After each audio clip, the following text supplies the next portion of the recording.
सत्य ही अनंत तक चलने वाली चीज है, यही इटर्नल है, यही अविनाशी है। और इसी के कहने में आज अगर मैं मारा गया तो कल मेरा भाई पैदा होगा और वो बताएगा कि नहीं, ये गलती हो गई, तुमने समझा नहीं था उसे, अब समझो ये सत्य है। अब ये समा आ गया है कलयुग का। इस कलयुग में अनेक तरह के लोग पैदा हो गए। मैं तो कहती हूँ अनेक राक्षस पैदा हो गए, इनको राक्षस ही कहिए। और अनेक तरह के पैसे बनाने के ढंग आदि नए नए रूप धारण करके धर्म के नाम पे भी। आपको आश्चर्य होगा कि आज हम लोगों के जितने शहर हैं इस देश के, क्या सारे जगत के, सारे वर्ल्ड के जितने भी शहर के लोग हैं, उन शहरों पे इन लोगों ने छापा मारा, क्योंकि इनको आपके पैसे में मजा आता है। मैंने देखा है कि सहयोग ऐसे लोगों के लिए नहीं है कि जो बाहरी चीजें और सुपरफिशियल चीजों में ही संतुष्ट रहते हैं, जो असली चीज को नहीं मांगते, जो सत्य को नहीं मांगते, उनके लिए सहयोग बिल्कुल काम नहीं।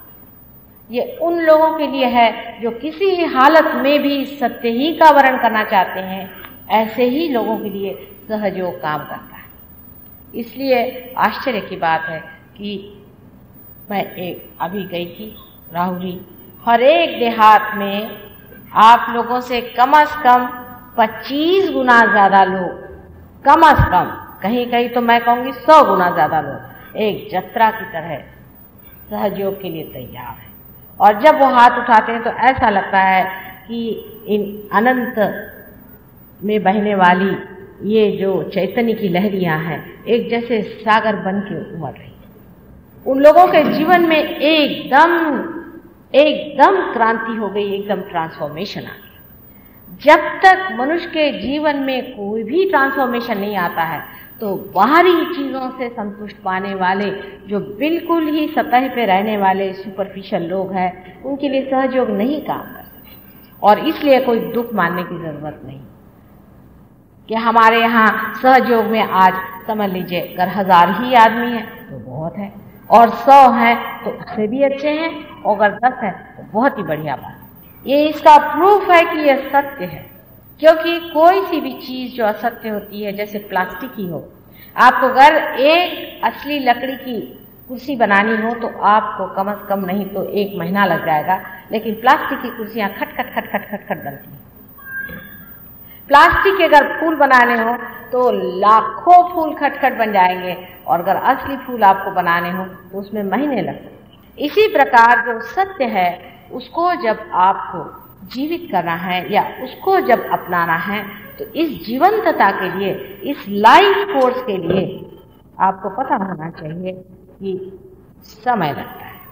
हमारे यहाँ पर बहुत सारे सहयोगी बैठे हुए हैं जिन्होंने इसका अनुभव किया है कि चैतन्य लहरियां क्या होती हैं और ये किस तरह से हमारे अंदर पैदा होती है, हमारे अंदर बैठी कुंडलिनी शक्ति किस तरह से जागृत होती है और किस तरह से वो अनेक चक्रों में से गुजर करके और ब्रह्मरंध्र को छेदती हुई वो किस तरह से आपको उस सर्वव्यापी शक्ति की जो सूक्ष्मता है उसमें पहुंचा दी। तो पहली बात याद रखनी है कि ये अत्यंत सूक्ष्म चीज है, सटल, बहुत सटल। आपका अगर चित्त सटल नहीं है, अगर आपके चित्त में ग्रोथ बातें ज्यादा मंडराती हैं तो आपके वाइब्रेशंस या आप में बहने वाली चैतन्य लहरियां इतनी साफ नहीं। शहर के वातावरण में मनुष्य की चेतना अत्यंत जड़ हो जाती है। गांव के भोले भाले सीधे साधे वातावरण में मनुष्य की चेतना अत्यंत हल्की सी, हर एक चीज को समझने के लिए तत्पर, जैसे कोई नए खिले हुए फूल होते हैं। इसलिए शहर के लोगों के ऊपर ज्यादा जिम्मेदारी आती है जब वो सहयोग करते हैं कि अपनी चेतना को सूक्ष्मता, अत्यंत सूक्ष्मता पे रखें और सूक्ष्म में रहें। फिर ही इस वक्त वो चीज इतनी सूक्ष्म हो जाती है, उसी वक्त परमेश्वर का स्वरूप जिसे कि सच्चिदानंद कहते हैं वो हमें महसूस होने लगता है, फील होने लगता है। ये परमेश्वर की शक्ति हमारे हृदय में जागरूक हर समय रहती है। लेकिन हम उसे जानते नहीं, हम उससे अनभिज्ञ हैं। जैसे कि एक ज्योत जलती है और सब कुछ जानती है, वो सब कुछ जानती है आपके बारे में, और आपकी चेतना उससे दूर है,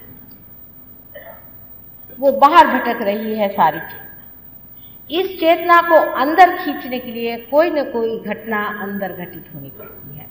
जैसे ही ये घटना घटित होती है तो सारी चेतना अंदर की ओर दौड़ती है, और वो जो कुंडलिनी जिसे कि वहां पर परमात्मा ने खास कर रखा है, आपकी मां स्वरूप आपको पुनर्जन्म देती है, माने आपकी चेतना को, आपकी अवेयरनेस को, जो कि मानवी है, जो ह्यूमन है, उसे एनलाइटन कर देती है, उसे प्रकाशित कर। प्र शब्द जो है, सारे ही संस्कृत भाषा में जहां भी प्र शब्द का उच्चारण हुआ है या उसको इस्तेमाल किया है, उपयोग किया है, वो सारा ही अपने हृदय में बसे हुए आत्मा के प्रति है। अब हमारे हृदय में माता जी स्पिरिट है या नहीं, आत्मा है कि नहीं, इसकी सिद्धता है। परमात्मा भी है कि नहीं, इसकी क्या सिद्धता है। कुंडलिनी है कि नहीं, इसकी क्या सिद्धता है। इसीलिए इस कलयुग में सहजयोग का पता लगा। सहजयोग तो अनेक बार सहज ही योग होता आया। नानक के जमाने में भी वो कहते थे सहज समाधि लाभ, लेकिन नानक जो भी कहते थे उस वक्त उन्होंने जो कहा कि घट ही खोजो भाई, लोगों ने सोचा चलो यही रटो, लेक्चर देते हैं बड़े बड़े, भाई घट खोजो, अपने अंदर जो है उसको खोजो, फिर यहां से गए बाहर, वो कहले भाई घट खोजो, फिर अपने अंदर खोजो, फिर अंदर ही। अरे भाई ये तो बातचीत हो गई, सिर्फ बातचीत ही चली हुई है। उन्होंने आपको एक प्रिस्क्रिप्शन बताया कि अंदर खोजो, उसको छपा रहे हैं, किताबें छपा रहे हैं, बड़ी बड़ी बातें कर रहे हैं, घट के अंदर खोजो, घट के अंदर खोजो। कैसे खोजा जाता है उसे, क्योंकि वो तो असीम है, वो परे बुद्धि से है।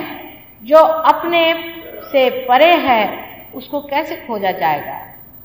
उसकी भी व्यवस्था जो परमात्मा ने कर दी है वही कुंडलिनी है, और कुंडलिनी खुद उठ करके आपको उस स्थान पर पहुंचा देती है जहां उसे जाना जाता। अनेक वर्षों से और सदियों से सारे ही शास्त्रों में यही लिखा गया है, अपने भी देश में और परदेश में।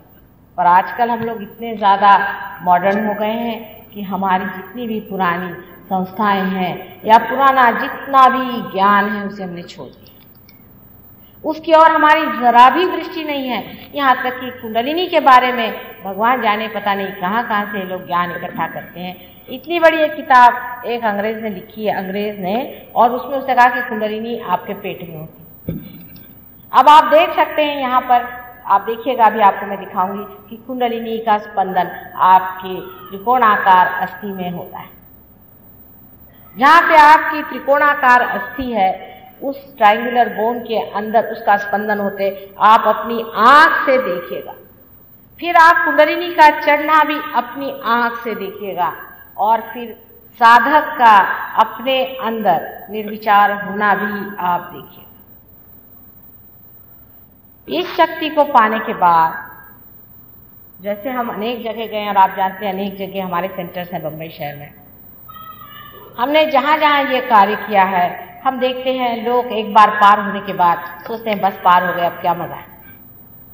फिर उसके बाद मेरे पास खबर देते हैं कि माँ देखो हमारी तबीयत खराब हो गई और ये हो गया वो हो गया, पता नहीं क्या करें, समझ नहीं आता। एक बार अगर आप पार भी हो गए तो भी इस चीज को आपको समझ लेना चाहिए कि ये सूक्ष्म चीज है। क्या आप इतने सूक्ष्म हो गए, क्या आपकी चेतना इतनी सूक्ष्म हो गई है कि आपने इसकी सटलनेस को अपने ऊपर धार लिया, इसकी सूक्ष्मता को अपने ऊपर ले लिया? क्या आप इसे पा सके? जैसे ही आप पार हो जाते हैं आपको बड़ी शांति लगती है, आप निर्विचार हो जाते हैं। हो सकता है आपकी तबीयत भी ठीक हो जाए, और अगर कोई इमोशनली तबीयत में गड़बड़ हो तो वो भी ठीक हो जाए। बहुत से लोग आप जानते हैं सहयोग में अनेक तरह के लोग ठीक हो गए, बीमारियां ठीक हो गई, और बहुत से पागल भी ठीक हो गए।